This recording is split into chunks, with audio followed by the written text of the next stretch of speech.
Hey guys, welcome back to the Golden Nuggets podcast, and I'm still with Jason. Yeah. Yeah. All right, bro. So just now you shared with us about how you eventually started a business.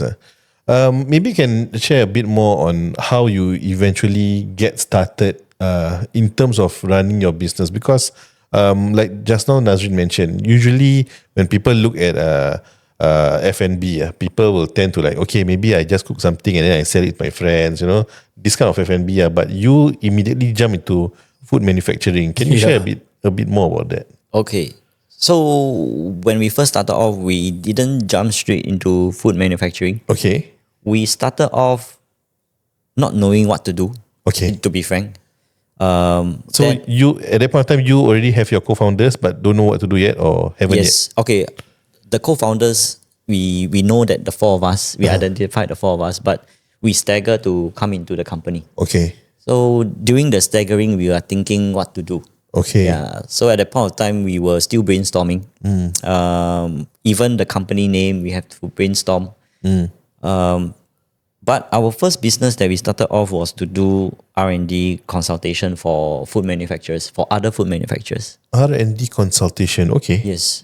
So what we did, just a few examples. We extended shelf life studies on the shelf life of the noodles, fresh noodles. Okay. For even traditional kueh-kuehs, or we do lower in sugar chocolates, sauces. Oh. Yeah, so we did use our knowledge to help other food manufacturers to solve some of their issues. Yeah, we did that for I think a good 2 years.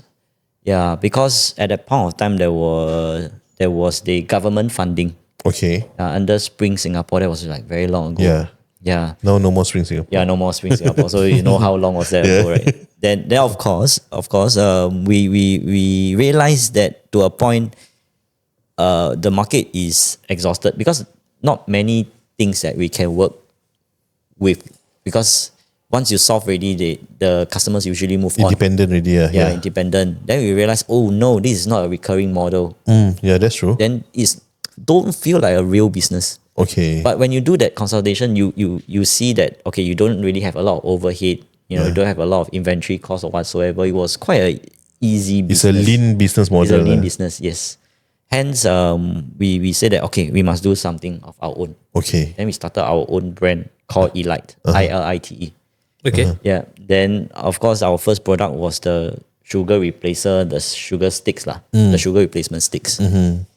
Then it came an opportunity for us to take over a production facility. Okay. Yeah, because we thought that at the point of time we needed some place to manufacture our products. So that is, to answer your question, that is where we head into the food manufacturing realm. From there. Yeah, from there. Then we took over the factory because someone wanted to exit from the business. And Okay, wait. So that means you started with consultation and then you went to products, Yep. which is the sugar replacement. Yep. And then you went to food manufacturing. yes. Oh, okay. Yep. Okay. So because we were finding a place to manufacture our sugar replacements. oh, okay. Before that, where do you manufacture? We actually rented a food factory, a small area. Okay. Oh, can Then rent. me and my friend, we were like manufacturing ourselves, So we means like operate a cooking yourself. mixing, putting into the machines for packing and everything. Yeah, it was tough, man. Like we were literally like a general worker. Yeah. Yeah. Is Then- it like a central kitchen? No, it's a food manufacturing place. It was a huge location, which they have like a small area partition. Then we rented one small place. Oh. Yeah, so we didn't hire anyone. We just did it ourselves. But for a prolonged period of time, I still remembered. Yeah. So we set up all the things ourselves. Okay. Yeah, so that's where we started off. Okay. Then we had the opportunity to take over a proper plant. Then that is where we start to scale. Yeah, differently. Okay. But of course, taking over the facility brings us many other problems. Okay. Yeah, so Like what? What are the bigger problems that you face? you need to fill the capacity. Because that's when you true. come to If a not, bigger it's, plant, it's right? technically losing money. Yeah, because there's a fixed expenses. Yeah. The manpower, the rental, or if you are buying the location, it's the monthly installment. So all these are the fixed costs. Yeah, because previously we just rented a small place. Yeah. Everything covered. Yeah, very minimal expenses. Then you do it yourself. You don't hire people. But you take over a plant, you need people to manage the inventory, the production quality, the licenses, the finished product, storage, and all these kind of management. You need a team. Yeah, we can't be doing it everything ourselves. That's true. Yeah. So that is where we found out that, oh no, we need a lot more business to fulfill that capacity. You need at least a minimum business line Okay. in order to cross the line, right? So we just have to work hard lah. But then, did you regret taking over the manufacturing plant since, like you say, it comes with more problems? Truth to be told, I think it's still a good decision. Because without that start off point, we are not being able to do so much things to be able to create such a huge range of products. This gives us a flexibility to start off. Yeah, but of course, without the plant, we might take a very different route. But we might not be able to be so innovative, I suppose, because if let's say you were to produce in other facilities, right, you will have a huge MOQ because they will have to cover their That's true. Yeah. their own cost, right? Yeah. So for us, we do have that flexibility to test it out in a smaller volume because it's our own facilities anyway. Yeah. So that is where I think it. In short, I would say that it's good at a stage of point of time. Yeah. I understand that when you were doing the consulting, right? There's no like retainer, so it's inconsistent cash flow. That's the reason why you started products. But like, why don't you just end it there? Like, maybe just do the consultation and the products. Why must you be taking on more? You mean that why? Sorry again. Okay, so you started your business with consultation, Yes. the R&D consultation, and then after that you move towards products, right? Yeah, our own products. Your own products where the sweet the sugar replacement and all this, right? Like, why don't you just stop there? Why do you plan to go bigger? Oh, because Like, is it because like with all these problems, I don't know whether it looks like the cons is more than the pros lah. Yeah. because at the point of time, we didn't think that much. We just wanted to fill the capacity. So we want to create more products to fulfill it. So there is plans on expanding your product line lah. Yes. Okay. Yeah. So we actually expanded our product lines, and we have many different products. Yeah, to see which one hits the market. Yeah, and of course, right now, I mean, at the point of time, we were trying to hit in the. I think a lot of entrepreneurs, when they start their business, they are trying to do a lot of things. Then recently, when I came back and meet up one of the fellow entrepreneurs that started off roughly the same time as me in the food industry, we had a very interesting comment together. We were saying that, wow, 10 years ago, we were like young and furious, try to do everything, like he's Superman like that. Oh, this one can do, that one can do. But now we come to a stage where we found something that we can really focus on and double down. Yeah, gone were the days that we trial and error. Yeah. Because tiring. Yeah, very tiring. So once we find something that we have a niche and our specialty in it, then we just have to go with it and focus. I think a lot of times where we had a lot of hard times is where we didn't focus. So once you find something that you can focus, the key thing is really to focus. Double down on it. Really focus. Make sure that you are the best in it. Yeah. Wow. I think before the podcast, you did mention briefly about how challenging it was in your first few years. You don't really earn that much.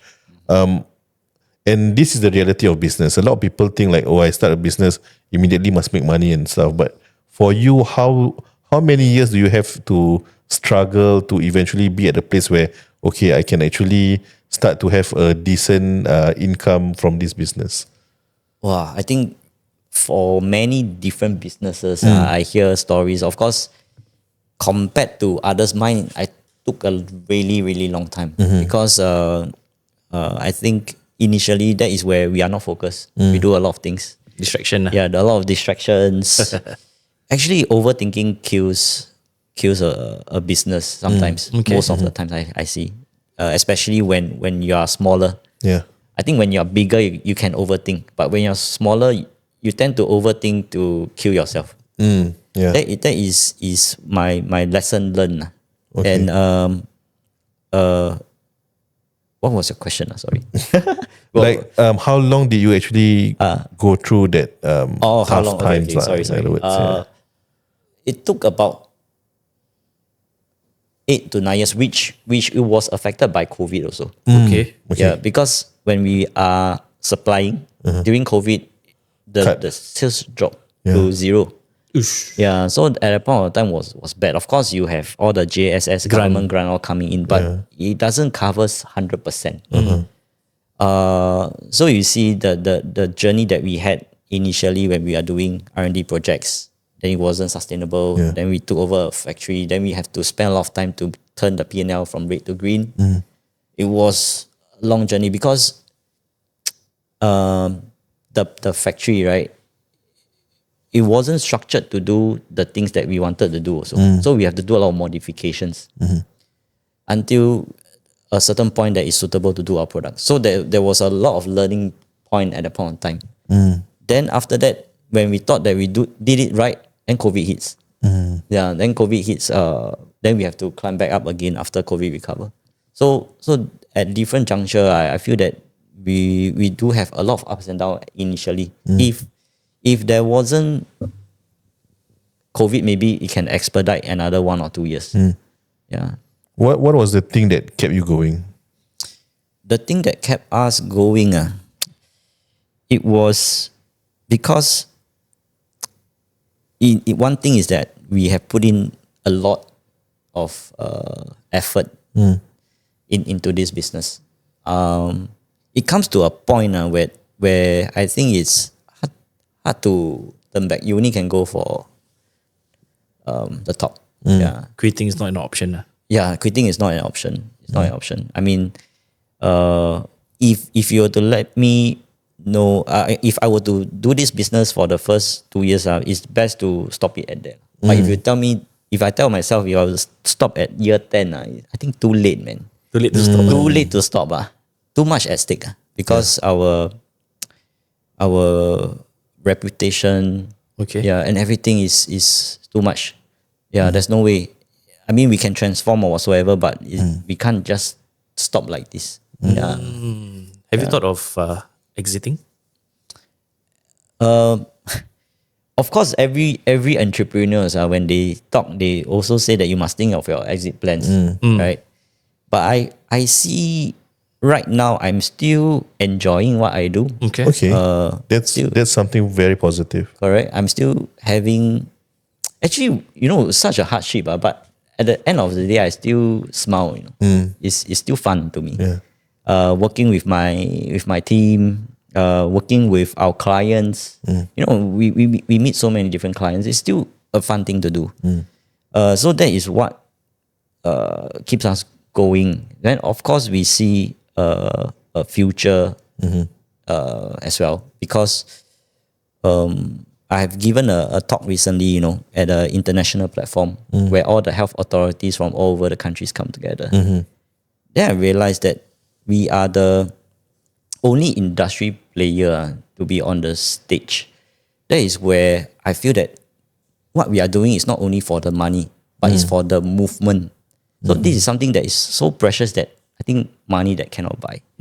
Yeah, because we are working very closely along the policy. Until today, that finally they are able to see us. Because when we started off, actually, it's a practical world. Nobody cares about us. Yeah. Yeah. Yeah. So we have to keep knocking the door until today, So this is how much stake that we have already. The reputation we have built. And it's so tough to give up. No way, man. Yeah. Yeah. So right now, I would say that very lucky that the fellow co-founders, we have the same vibe. Yeah. If there's any obstacles, we just have to clear it along the way to make it. Yeah. I think that's fun. In a way, Yeah. maybe self-torturing, but it's fun. Do you get your motivation from anywhere? Something that helped you to feel fulfilled? Yeah. The motivation, I would say, mostly come from within. Okay. Yeah, really, really come from within because it's something that, if you have heard earlier on the stories, I've been wanting to do this for the longest time, right? So This is you realizing your dream line. yeah, it's me realizing my dream. Yeah, so a lot of people when we first started off telling me, "Hey, don't, but in my head it's like, no, I don't care, man. Just have to Wow. make it. Yeah, even my wife, Oh, really? yeah, she will. But of course, I would see all these kind of comments as they want the best for you, best for me, lah. So as long as I can rectify and prove that this works, right, I think that's fine. Yeah. So we are starting to prove that, lah. Yeah. So it's good in the way that I think we didn't give up. Yeah. Incredible journey, lah. So yeah, we never regretted. I like the part where you said it's too tough to give up. Yeah. Yeah. Where give up is actually very easy for those normal people. Correct. Yeah, that's true. Correct. Correct. So I can imagine myself. Actually, we are in our own realm for very long. Yeah. And we are putting so much effort to build this building, lah. So right now, I would say that maybe we are building to level 60. We are aiming for level 80. Then maybe in the future we have another building. So if you build to level 50, to level 70, you just cannot give up, lah. Yeah. Yeah. So this is where we are, lah. Yeah, this is where we are. I see. Okay. Your factory, right? Is it open for public? Okay, so if let's say for customers, they want to view is okay because our facility, we do not have a very big viewing stage. Okay. Okay. Yeah, so if any of our customers wanted to view, we would usually arrange. Okay. Yeah, Appointment lah. yeah, appointment lah. Yeah. So yeah, until the day that we have a huge building, then yeah, let's see how like Yakut. Yeah. That is the top dream lah. I see. Yeah. Okay. Yeah. I want to know more about ILITE's product line. Because I also understand that you guys also manufacture and also distribute beverages, right? So what exactly are in your product line aside from your sweet replacement? Okay, so when we started off with the sugar replacement, then after that we came out with beverages. Okay. Lower in sugar beverages. Then of course we focus more on the Asian flavors. Okay. Like your water chestnut, your barley and everything. Oh. Yeah. Because we realized that all these traditional drinks, they are usually high in sugar. Yeah. But there's demand still, is it? Yeah. Because there is already a certain demand. But Okay. all of them, the options are high in sugar. So just wanted to provide low sugar alternatives. Okay. Then we started to expand to more and more flavors lah. Yeah. Then of course right now we are also working with bigger brands Okay. to also distribute their products. Yeah. So this is where we are. So for the beverages, you are also manufacturing by yourself, lah. Yes. Yes. So most of the brands, okay, most of the products under our own brand is manufactured by ourselves.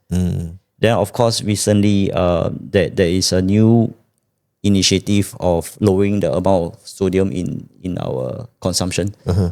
So we also had like lower in sodium salt. Oh. Yeah. Okay. So that is something that is also new to our portfolio at the moment.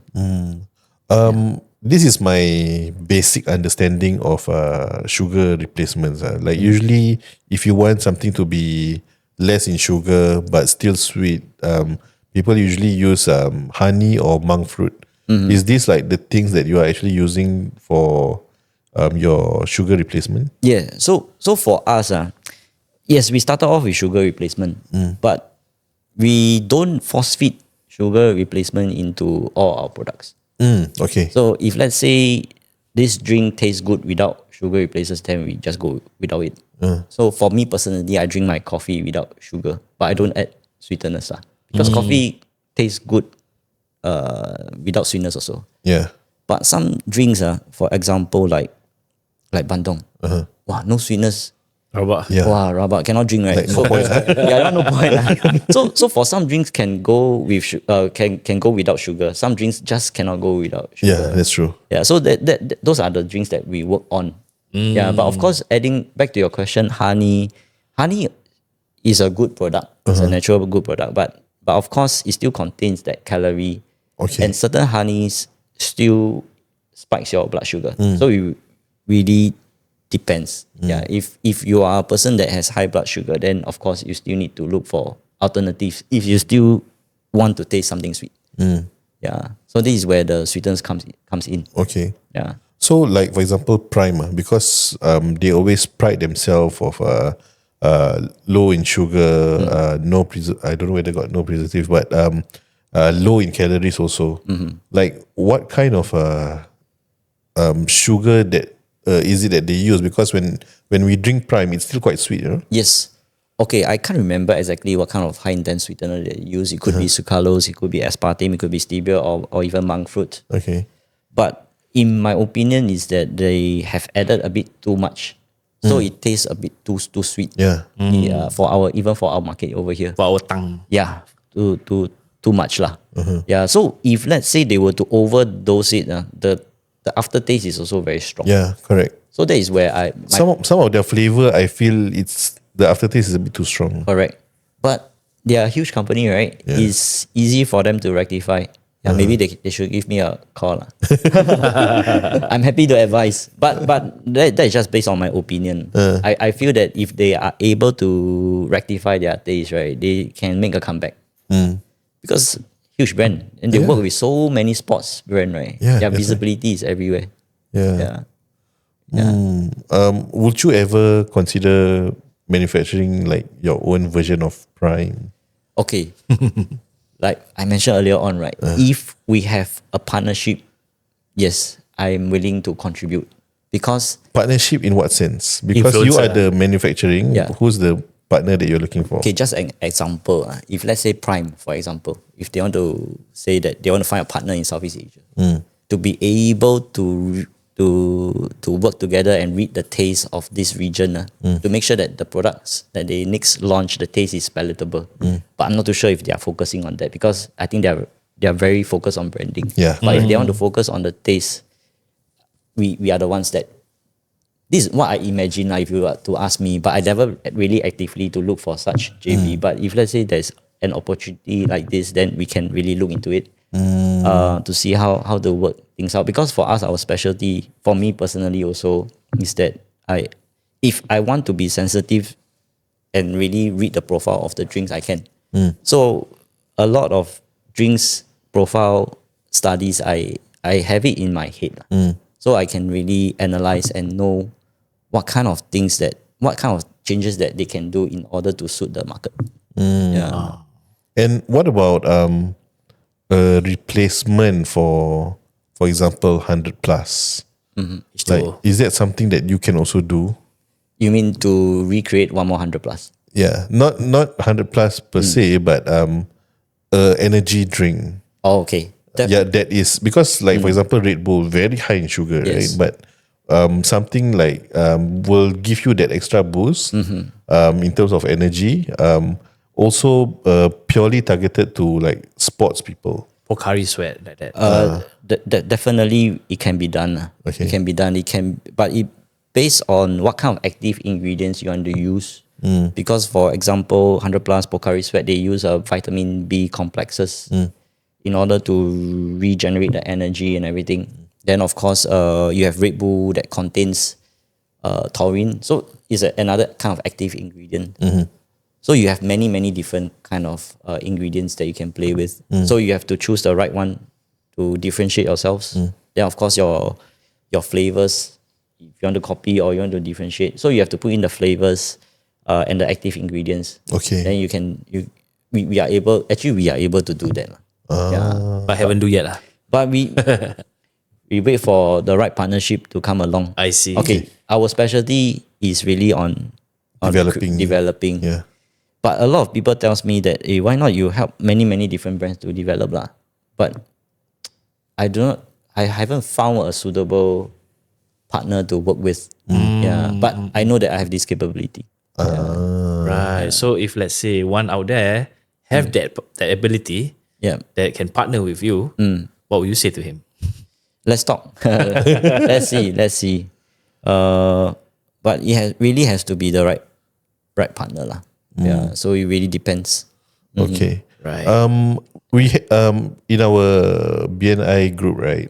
We have one member who does cold pressed fruit juice. I'm curious, why aren't you the one who manufacture for him? Oh, because for cold pressed fruit juice, it's a different manufacturing capability. Okay. So you need a wet production line.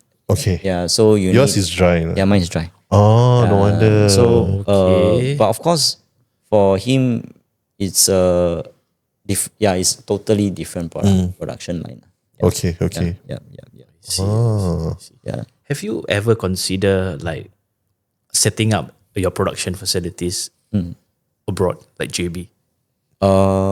Yeah. I mean, when you look at 1:3, the cost conversion is always Yeah. attractive. Yeah. Because the cost is always lower. So, for sure, I think in future plans we will definitely be looking into that. But of course, we also need to see how does the model works out. If let's say we are the ones that is going to run it, then we need to have someone to manage it. Because a production plant, definitely there's certain form of management that you need to put in. Yeah, to ensure that the efficiency, the product's quality is there. It's something that what we actually uphold a lot in Singapore, in our own facility here in Singapore. Yeah. So if we were to invest and set up in Malaysia one day, then of course we will need to duplicate that as well. I see. Yeah. How important is SOPs for you? Oh, it's really important if you want to scale. Okay. Yeah. Okay. Especially if you want to grow to, for example, a 20 million company, definitely you need SOPs and the right people in place. It cannot be done like just the founders say, then after that the person just do without recording. This is just not feasible in terms of scaling. Yeah. Because there's just too many layers, right? Yes. Yeah. Yes. So I would say that in the 1 million mark, maybe you can skip a bit of the steps. But when you start to grow 5 million, 10 million, 50 million, definitely you need proper SOPs. Yeah, and you need more professionals to work with you as you go along. Yeah. Okay. I'm curious. If have you ever at any point of time thought like, if today I'm not doing this, what will I be doing actually? Have you ever had that thought? And if you have, what will it be? Wow. Actually, I really have no idea. I hope that someone could tell me about that, Like your hobby? What do you do? My hobby, I Sit at home on Netflix. in fact, just one cool secret. I didn't subscribe and watch Netflix for for the first 9 years during this journey in the company. Wow. Yeah, really. That's a nugget. Guys, don't subscribe to Netflix if you want to run focus a on the business. But of course, the first show I watched was the McDonald's story. The founder. Still, there is some useful Yeah, of tools. course. Yeah, but at a point of time that I didn't have much time. Yeah. What do you think of the founder of McDonald's?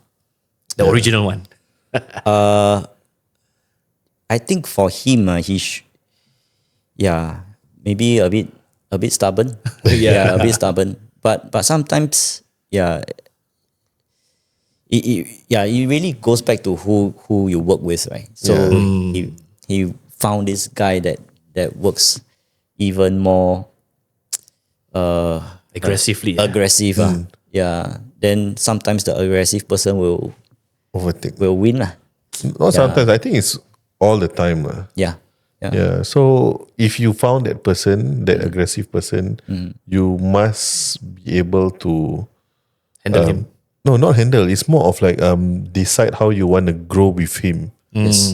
Yeah, and keep up. If you don't keep up to his pace, also you must make sure that you follow his pace. Correct. So in terms of business, I feel that entrepreneurs should not flood yourself in just execution. Yeah. Or just believing that your own way of doing is the best. Have to always look out for other people, what they do, absorb, and try not to put a ceiling to yourself. This is what I see in a lot of entrepreneurs that might be stuck because they put a ceiling to themselves. Then of course, a proper, okay, maybe I'm not too sure I should say it about this, but I think a proper entrepreneur should think about vision and strategy to be able to think of ways to make money that is not normal people knows how to make. Yeah, then they are the right leaders.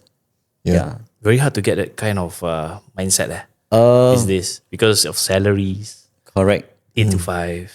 Yes, but I think as long as you see actually the easiest way I feel is to see what other successful people, how they do it. Yeah, then you learn bits and pieces. Then you realize that, they actually have all of these successful people, you realize it's all these kind of traits. Yeah. Yeah, so they are able to find money. They are able to make money that normal people can't. Yeah. Right. Yeah. So Must be a visionary. Yeah, must be. exactly how you multiply your Correct, income correct. without you in it. Correct. So if let's say you have co-founders, then at least one or two must be like this. That's true. Yeah. If not, everyone is the easier way out is to don't do anything, status quo. Yeah. So if let's say status quo, usually your business will either stay like this, stagnant, or it will drop slowly. Yeah. So someone has to come in to forge forward, different plans. Yeah. I think at different point of time, you need to have different plans. It's like if you were to ask Ronald, right? He said that he planned Ahead. for COVID ahead. Correct. So Yeah. that is visionary. Yes. Yeah. So we as a business owner, you need to have that. Yeah. But he's extreme. 9 course, of 10 years beforehand. Oh, that's good. No, yeah, that's good. It's different. For him, he have gone through a crisis before. Yes. Yeah. For us, people our age, COVID is technically the first crisis that we face. True. Yeah. So the next crisis, we must be at that level. Prepared. True. Yeah. So mix around with people like him. Yeah. Of Yeah. course. Definitely. I mean, just look at how Singapore manages the country. Yeah. Like the URA, HDB, they have what? 5-year plan, 10-year Correct. plan, right? 30-year plan actually. Yeah. So I think that's how we should be visionary in looking forward to run a business. Yes, Right? definitely. Then for the younger entrepreneurs, just mix around with people that have went through the hardship. Yeah. Yeah, because why I keep pointing out Ronald is because he's a rare person that has gone through 30 years. Correct. Yeah, that he put in 100% focus on just the business itself. Rare species, Rare. Because I think right now for younger entrepreneurs, for sure they don't have this patience. Yeah. The Gen Zs, is it? Or millennials like us? Yeah, maybe even like us. Yeah. Yeah, Even yeah. our Even age, like yeah. us, we don't really have that patience. But for him, solid 30 years. Relax only, Now then, maybe can relax. Yeah, but now I then, don't think he's relaxing. But still, that is in his DNA. Yep. Right. For context, guys, if you don't know who's Ronald, you can actually check our past episodes Yes. because Ronald is part of our guest as well. Yes. I think he's the first few to come over as the synergy side. All right. Yeah. Rapid fire? All right. So as we wrap up the show, we have last 2 segments, for you. All right. The first one is rapid fire, and then the last one is a bonus segment from Ami. Oh, surprise question for you lah. All right. Okay. So a rapid question is basically when we ask you something, you just reply. Answer the first thought that you have in mind. Okay. Yeah, a quick one. Okay. So are you ready? All right. Let's try. Your first question, I just give you 5 lah. There's a lot over here. Okay. Okay, sugar, sodium, or fat? Which one gives you the most headache? Wow. Which one? Ayo, I take so long to answer this, not longer rapid anymore. Most headache, I would say that is sugar. Sugar. Yeah, Okay. sugar. Good answer. Private label or branded product? Which do you prefer and why? I would prefer branded products because they have a reputation to uphold. So they are probably putting in more efforts on the quality and their own reputation. Okay. If you were to pick a manufacturing partner tomorrow within Asia, which country would you pick and why? I would pick Malaysia or Thailand. Okay. Okay. Malaysia is because it is the nearest neighbor to Singapore, and you can travel by foot, so it's relatively easy to get by. Why Thailand is because as you go up further north, you have more resources. Oh, that's true. The raw materials. In Thailand. Yeah. So it's also cheaper. Yeah, it's also more economical in that sense. So these are, if you were to ask me to which country to go to, it should be The nearest, huh? No wonder Quench do at Thailand. Yep. Okay. Next one. What's the biggest myth about F&B manufacturing that you wish people stop believing? Myth, F&B manufacturing. Something that people think it is like that, but then it's actually not true. I would. Well, I have no idea as of now. Can we come back to this later? Or we can skip that. We can skip the question. Okay. Okay. But So I know one myth that people have about you. People think you are a Nutri-Grade specialist. Oh. In fact, the Nutri-Grade specialist. Can I say something about this? Yeah, Or- sure. can please. Oh, okay, please. okay. It is a marketing name. Okay. Yeah, because when the government really wanted to implement the Nutri-Grade to the beverages, the sugar sweetened beverages, then of course, I thought that as an industry, right, we can have some expert in this field. So I wanted to That's so-called smart. stand Personal on to brand this yourself, personal brand. Yeah, because to be frank, at that point of time was early. If I were to say I want to stand on this brand, people will say that no lah, crazy nobody care. But right now it starts to get Yes. more people to care about it lah. So sometimes one advice is that if you want to hop onto some branding, start early. If you come in after that, then everyone is the same really. That's true. Yeah, don't care what other people say, too early or you crazy or whatever, nobody care. Yeah, just be consistent lah. Start from the get-go lah. Yeah, start from the get-go. Okay. Okay. I have a last question probably. One piece of advice, if let's say someone were to launch their beverage product, just one piece of advice from you. Find the right partner. Okay. Nice one. Nice. I thought you would say don't do it.